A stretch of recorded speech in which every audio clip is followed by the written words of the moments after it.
Hey everyone, so welcome to my first ever DIY video, and honestly this is a DIY for dummies video because most of the time I had no idea what I was doing, so I like to think it came out quite nice. So this is just a $5 chair that I picked up from the thrift shop, aka an OpShop here in New Zealand, and this is what I turned it into. So it's a beautiful fluffy makeup chair for my makeup room. I think it cost me roughly about $30 to make, and I didn't want to go spend a whole lot. So just to give you guys an idea of kind of the vibes that I have in my makeup room, it's all about just really nice soft white, pink and black tones, quite fresh, some flowers, I don't know, that typical kind of like modern girly look. But this is also where my clients come, so I like to have a really nice just fresh atmosphere about it. Now I'll take you on to the other side of my makeup room, and there's little Petey having a little sleep. As you can see, this is my makeup desk and it's looking very drab, and it's missing a makeup chair because I usually sit on a stool with no backing on it and I used to get very uncomfortable, so I thought I'd pick myself up one of these bad boys for $5 from the OpShop. And yeah, so what you're going to need today is some fur. So I picked this up from Spotlight and I got about ½ a meter just to make sure it covered the chair well. You're going to need a hammer, of course, to nail in some nails, and of course we'll need some little nails. I tried like fabric tacks and they do not work. And then to spray paint the chair, you're going to pick up some glossy white spray paint. So I found the best place to spray paint was outside in the grass, because of course as soon as we mow the lawns, we'll just mow up the spray paint. I made sure that I wiped down the whole chair in the sense of the wood, and that way there wasn't any sticky parts or I don't know, any like dirt or clumping in case I spray painted on top of it, it fell off and then I missed a spot where the spray paint was. I used a whole can spray painting this, and I did 2 layers of it. So I just made sure I did the legs, front and back, get under the feet, and then I would do underneath it as well. I wasn't too bothered if I spray painted the cushions because of course I was going to be laying the fabric on top. So I would let this sit for a good 2 hours. So I thought I would measure up the back cushion first, and what I did was take my fabric and laid it over the chair. I took an end of the fabric and I would tuck it underneath the cushion, because this is where I'm going to hide and bring together the material so it all blends nicely together. And then what I would do is just pull it really tightly, making sure I'm using all the material and not wasting material. And then I would just note down, Peter's like in my ear while I'm trying to do this, I would just note where I needed to cut it and just snip it with my scissors. So when I laid down the material, I made sure I turned it upside down and I would cut the skin of the material rather than going through the top where I would like trim and cut a lot of the fur and then it would molt. Now I'm going to put the material back into position as to where I measured it on that back cushion. I'm going to take a nail and a hammer and I'm going to hammer it into the top left corner, and I'm going to take it really close up against the cushion into the wood.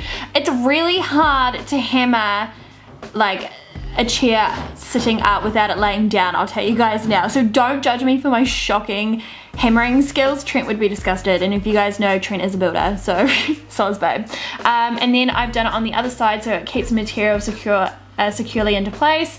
And then I've gone back to the bottom left hand corner, I've nailed in there, and then I've put 2 more nails into the wood on that one side, and that way I've got 4 really nicely even spaced out nails. Now that the front is securely nailed down, I'm going to bring the material really tight to the back and just practically repeat the same situation from the front. I'm going to nail both the top corners, this way it keeps the material secure into place. Pulling the material tight, we're going to pull it down to the bottom and we're going to nail those bottom corners in. And then just to make sure it's nice and secure, I'm going to put another 2 nails along the legs on either side, so you've still got 4 nails on either side. So that's basically the top cushion done. We've just got to get rid of the excess fabric. So I've just taken some fabric scissors and I'm going to trim along the edging of the wood leg, and that way I just get a nice fresh crisp finish to my material. And what I recommend just to hold down the material is just put a little bit of super glue underneath the material and then just push it up against the leg. Of course your chair might be quite different to mine, you kind of just go with what works, but that just secures everything down nicely.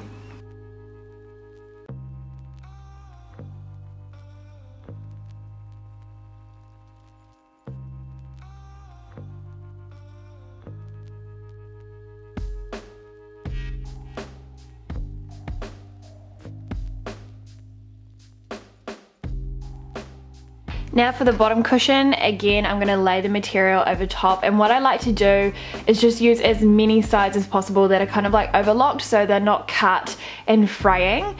You might find the trickiest part is getting material around leg chairs. So what I've done is lay the material up against the leg chair, and then I've cut out little grooves so that when I pull the material back it hugs around the leg chair, if you know what I mean. You can kind of see what I mean anyways.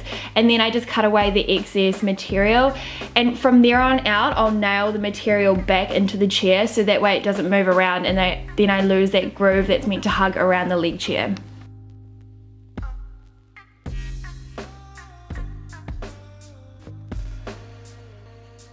Now I'm going to pull the fabric super tight to the front, and this way it creates a really tight finish to the cushion. I don't want it loose in any way when I'm sitting on it.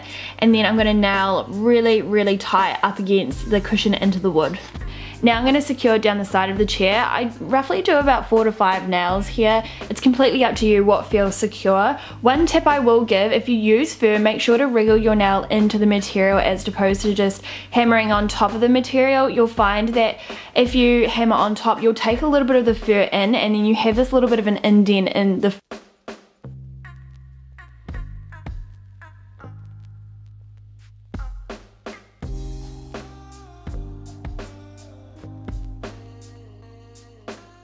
So here I'm just repeating the steps on the other side of the chair. I'm cutting out a groove so that the material hugs around the leg chair, and then I'm going to nail in the back with a couple of nails.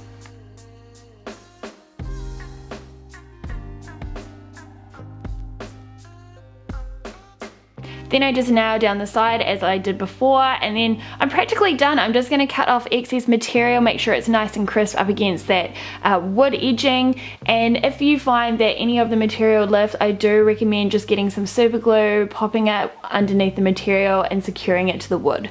So there you go guys, I really hope you've enjoyed today's DIY makeup chair on a budget. Of course I don't want to spend a truckload of money on a new makeup chair, so I thought refurbishing an old OpShop chair would be amazing, and I'm so happy with how it came out considering I've never done this in my life. It is so easy guys, anyone can do it. So if you've enjoyed today's video, don't forget to give it a big thumbs up. Leave a comment down below if you guys want me to do different type of DIYs. I really enjoy doing them for you. And until next time guys, have a lovely day and I will see you soon. Bye!